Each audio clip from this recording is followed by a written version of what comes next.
This is not a teachable moment. That is something that you get used to doing as a teacher, turning tragedies into lesson plans. Earthquakes, nuclear disasters, or even plain old war, and that's just over the last couple of weeks.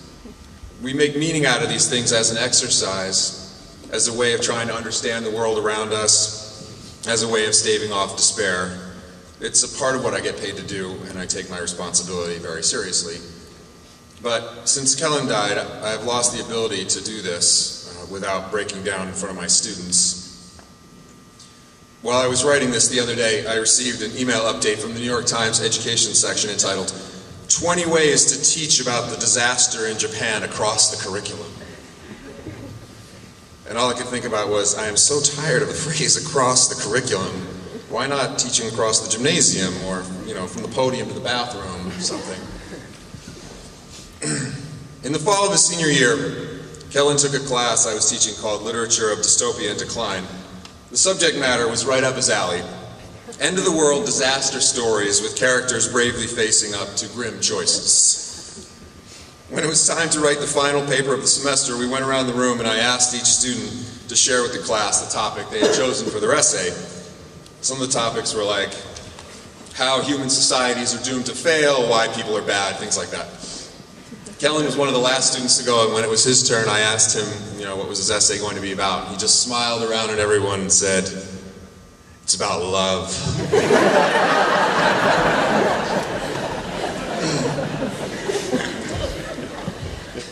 Now, I have tried writing about love a time or two myself, and I knew it was a difficult task.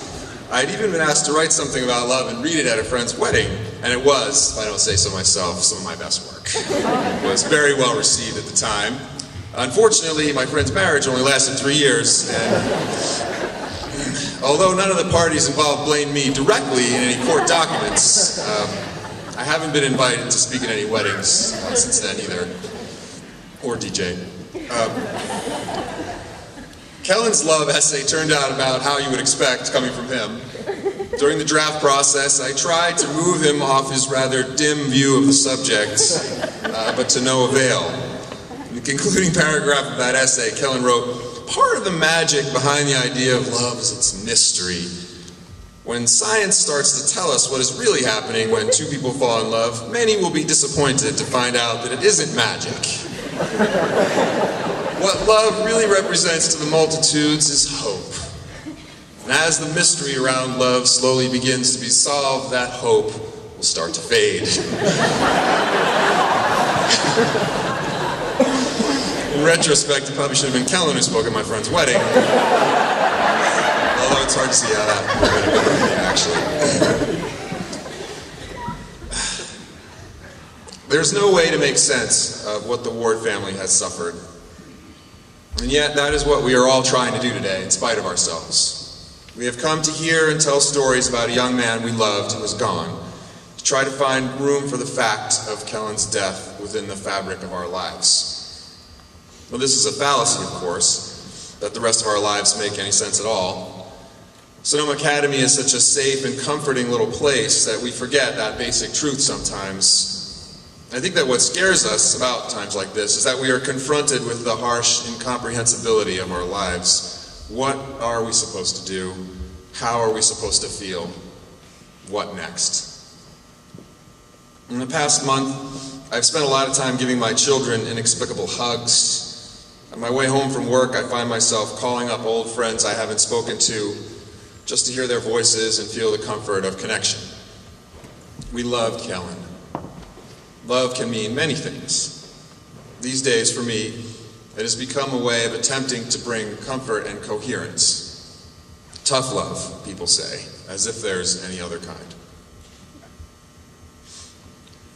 This is not a teachable moment. Kellan is gone. There is no understanding this fact. It means too much and too darkly. But I am happy to be here today. I didn't know if that would be true when I wrote it down. I was hoping it would be. I was hoping that I would feel the way I do right now, which is bound to all of you.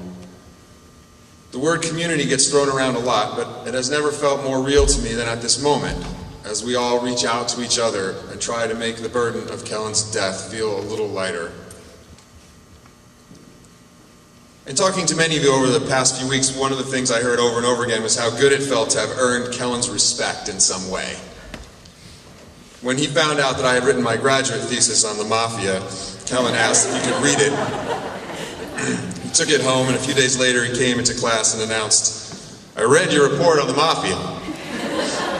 And I said, "Oh yeah?" And he said, "Yeah." And I said, "What did you think of it?" And he said, "It was good." I had a lot of conversations with Kellan about that same length, and pretty much all of them ended with him getting the last word, even if it was, "All right." This is not the first memorial service I have attended for a former student, and if I keep on teaching, it may not be the last. I don't really know what to make of that thought. Working at a school, you get a lot of practice at saying goodbye. Year after year, we watch our students grow up and move on, while we stay here and tend to this strange and marvelous little garden of youth, with its many ceremonies and rituals and rites of passage. The last time I stood up in front of this many people, it was at Kellan's graduation. And to be honest, this feels a little bit too much like graduation, or maybe even a basketball game. I keep hoping to turn around and see Sally Williams streaking down the court for a layup, and Kellan standing up there in the bleachers and yelling that you got fouled. I don't have any advice for how to live through this moment. But if I did, it would be this: don't be brave about it. That is what I have learned in the last few weeks. This is not a time for bravery, for soldiering onward and being strong. This is a time for coming to terms, for surrendering, for throwing yourselves on the mercy of your friends and family and just holding on. Allow yourself this. Reach out blindly if you have to, and have faith that someone will be there for you when you need it. And then have faith also that being there for your friends will make you stronger. If Kellan's life has a lesson for us, maybe that's it.